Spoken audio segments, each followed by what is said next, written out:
안녕하세요. 호빗의 진짜 쉬운 미술 이야기의 호빗입니다. 여러분은 아주 오래전 메머드가 아직 살아있었을 당시에도 사람들이 문명을 이루고 살고 있었다고 한다면 믿어지시나요? 오늘 알아볼 이 이집트 미술은 메머드가 멸종하기 전인 지금으로부터 5천년 전 혹은 그 이전부터 북아프리카 지역에서 찬란하게 꽃피우고 있었습니다. 혹시 눈치채신 분들이 계실지도 모릅니다만 제 서양 미술사 1편 서양 미술의 흐름편에서는 이집트 미술이 빠져 있었습니다. 이 중요한 이집트 미술을 티저 영상에서 뺀 이유는요. 이집트의 미술 역사가 1편에서 소개했던 서양 미술사 전체의 흐름만큼이나 아주 오랜 기간 지속되어 와서 서양 미술사 흐름의 일부로 치부하기 어려운 부분이 있기 때문입니다. 자, 오늘은 시작하기 전에 이야기가 좀 길었네요. 어쨌든 지금 바로 이집트 미술로 출발해 봅시다. 여러분은 이집트 미술하면 어떤 것이 떠오르시나요? 광활한 사막에 우뚝 솟은 거대한 피라미드? 스핑크스? 투탕카멘 왕의 가면? 단순히 지금 남아있는 수많은 이집트의 유물들이 아니더라도 장르를 불문하고 이집트를 모티프로 한 것들이 우리가 살고 있는 이 시대에도 많이 존재합니다. 저는 제가 좋아하는 게임 캐릭터가 떠오르네요. 리그 오브 레전드라는 게임에 등장하는 이 나서스라는 캐릭터인데요. 이집트의 아누비스 신이 그 모티프입니다. 이 캐릭터의 대사 중에 이런 말이 있어요. 삶과 죽음의 순환은 계속된다. 우린 살 것이고 저들은 죽을 것이다. 단순히 게임 캐릭터의 대사라고 생각하실지도 모르겠습니다만 저는 이 대사 안에 이집트 미술에 관련된 많은 것들이 담겨 있다고 생각합니다. 이집트 미술은 바로 이 삶과 죽음에 대한 이야기에서 시작하니까요. 삶과 죽음에 대한 이집트 미술이 언제부터 시작되었는지를 알아보기 위해서 이집트 역사와 함께 훑어볼까요? 이집트 하면 모래천지인 사막에 건조한 대지가 떠오르시지 않나요? 빨래가 참 잘 마르게 생긴 땅이죠. 물론 빨래야 잘 마르겠지만 허허벌판 사막에서 사람이 살기는 쉽지 않았을 겁니다. 이집트 문명에 사람들이 옹기종기 모여 살기 시작한 이유는 바로 나일강 때문이죠. 이집트의 중심이 되는 나일강 일대에서는 물을 구하기도 쉽고 정기적으로 범람을 해서 농사를 짓기가 매우 쉬운 땅이었기 때문입니다. 농사를 짓기가 쉽고 먹고 살기가 편하다 보니까 시간과 노동력이 남아서 이집트 미술처럼 웅장하고 화려한 미술이 탄생할 수 있었을지도 모릅니다. 이렇게 풍요로운 땅에 사람들이 정착한 정확한 시기는 알 수 없지만 지금으로부터 6천년 전 이집트에는 상하 이집트의 두 나라가 있었습니다. 나일강 상류인 이쪽이 상이집트, 그리고 나일강 하류인 이쪽이 하 이집트 지역이지요. 상하 이집트 안의 도시마다 독립적인 도시국가 형식으로 자치권이 있었으니까 이 상하 이집트가 우리가 지금 알고 있는 단일 국가의 형태인지는 불분명하지만요. 어쨌든 이 시기를 왕조 이전 시기라고 표현합니다. 왕조 이전 시기에는 상이집트의 나가다 문화와 하이집트의 메림데 문화가 상하 이집트에서 각자 발전했는데요. 이 문화들이 지난 시간의 선사시대 미술과 이집트 미술을 이어주는 연결고리라고 볼 수 있습니다. 외계인이 만들어냈다는 주장도 있을 만큼 신비로운 이집트의 문명이지만 정말로 하늘에서 똑 떨어진 문명은 아니라는 증거들이 이 미술품들이지요. 이런 그림들이나 조각들이 발전해서 화려한 이집트 미술이 될 수 있었던 거예요. 이때부터 어디서 많이 봤던 상형 문자에 기원이 되는 문자들이 보이기 시작하고 조각에서도 비례가 슬슬 보이기 시작합니다. 어때요? 많이 비슷해 보이지 않나요? 이쪽 조각과 이쪽 조각. 아닌가? 나만 그런가? 특히 이 그림 같은 이집트 상형 문자는 이집트 문명을 파악하는데 아주 중요한 단서가 됩니다. 후대에 이 로제타석은 이집트 상형 문자, 민용 문자, 그리고 그리스어의 세 개의 문자로 기록되어 있어서 고대 이집트의 상형 문자를 해독할 수 있게 해주었죠. 덕분에 저도 고대 이집트어로 인사를 할 수 있게 되었습니다. 이위 암호탭. 어느 나라 말이든지 인사만 제대로 할 줄 알면 언어 마스터라고 할 수 있죠. 뭐 나머지는 손짓 발짓이 알아서 해줄 테니까요. Hello, bonjour, 니하오, 안녕, konnichiwa, 와, 전 벌써 5개국어를 하는군요. 어쨌든 이집트 상용 문자가 등장하면서 드디어 문명은 역사 시대로 돌입하게 됩니다. 이 글자가 역사를 기록하기 시작한 것이지요. 기원전 약 3100년경에 나르메르 왕이 상하 이집트를 통일해서 하나의 이집트 왕국을 만들게 되죠. 이때부터 진정한 이집트 파라오의 시대가 열리기 시작합니다. 상하 이집트의 왕이자 살아있는 신으로서 신성하게 추앙받는 파라오가 이집트를 통치하게 된 것이지요. 파라오의 등장은 이집트 미술에서 아주 중요합니다.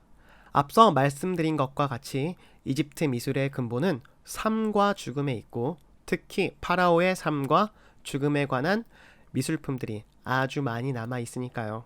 그렇다면 이집트인들은 왜 이 삶과 죽음이라는 주제를 그렇게나 각별하게 생각했던 것일까요?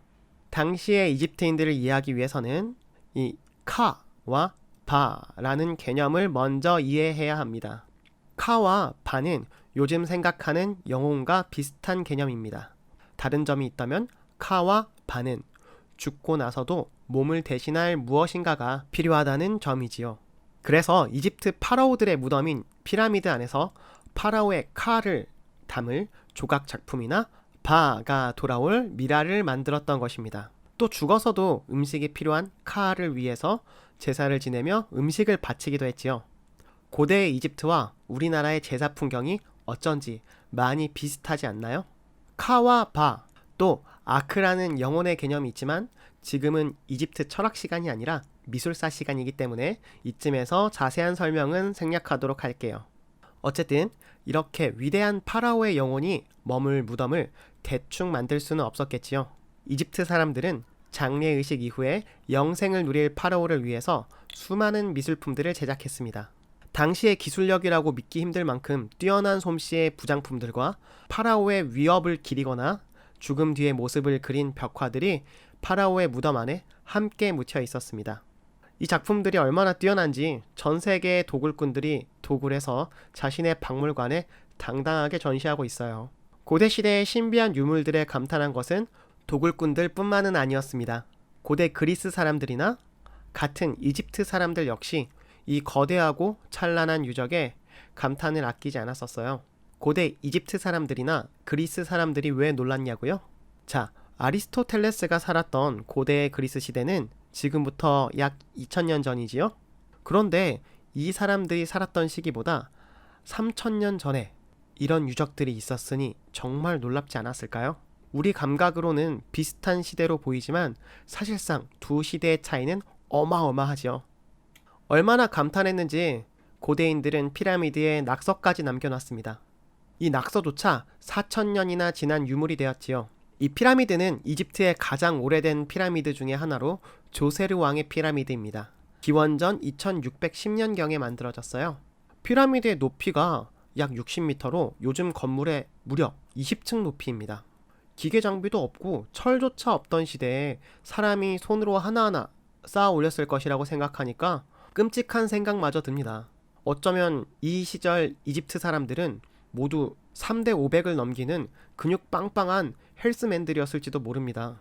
이렇게 고대 근육맨들이 한 땀 한 땀 쌓아 올린 조세르 왕의 피라미드는 고왕국 시기에 등장한 피라미드입니다. 잠깐, 고왕국 시대가 언제냐고요? 대략 기원전 2686년부터 2181년까지가 고왕국 시대인데요.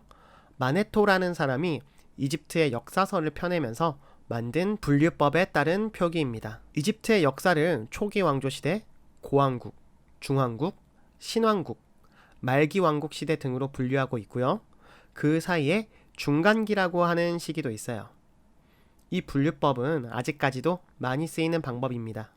이 중에서 방금 말씀드린 고왕국 시대부터 이집트의 미술이 독특한 특징들이 만들어지고 이것이 수천 년 동안 이어져 내려오게 됩니다. 그럼 어떤 특징들이 있는지 한번 살펴볼까요? 이집트 미술의 주제 중에 많은 부분을 차지하는 것은 이집트 신화와 파라오의 이야기입니다.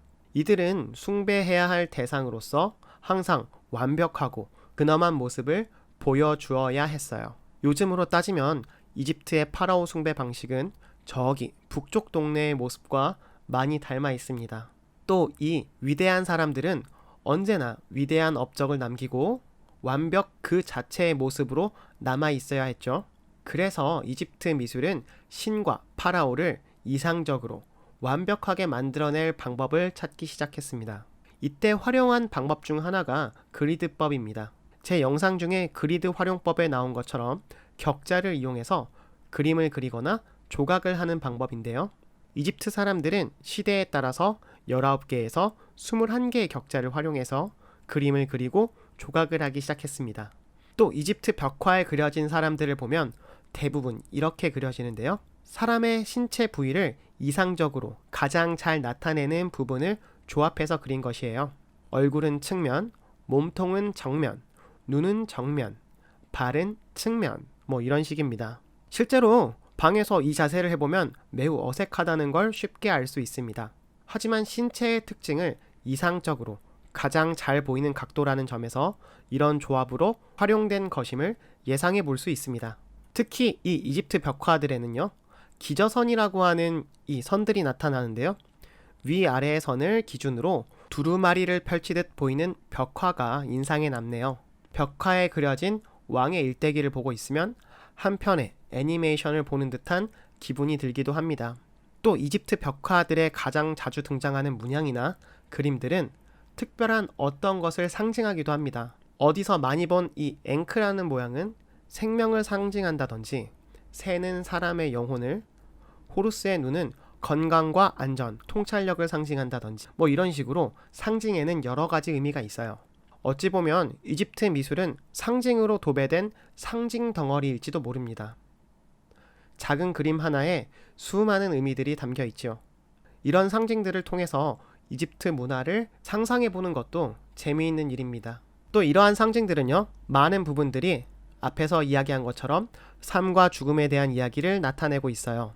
또 삶과 죽음에 관한 많은 신화와 속설들이 이집트인들의 생활에 녹아들어 있지요. 우리나라에서도 북쪽으로 머리를 두고 자면 흉하다든지 하는 속설이 있는 것처럼 이집트인들은 해가 지는 서쪽이 죽음을 향하는 방향이라고 생각했습니다. 그래서 많은 피라미드가 모여있는 이집트 왕들의 무덤은 나일강 서쪽에 위치하고 있어요. 뿐만 아니라 많은 이집트의 신전들이 동쪽에 입구를 두고 서쪽에는 죽음의 세계로 통하는 가짜 문이라는 것을 두고 제사를 지내기도 했습니다. 이집트 그림에 등장하는 얼굴의 방향도 이러한 믿음과 관계가 깊습니다.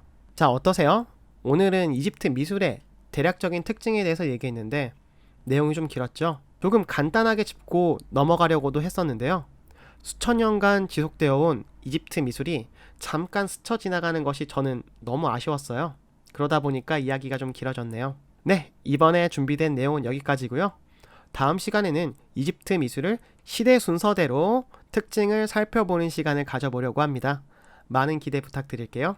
혹시 조금 지루하셨던 분이라면 자장가 내용으로 들을 수 있게 잘 준비를 해두시는 것도 좋을 것 같습니다. 영상 봐주셔서 정말 감사합니다. 아름다운 하루 되세요. 안녕.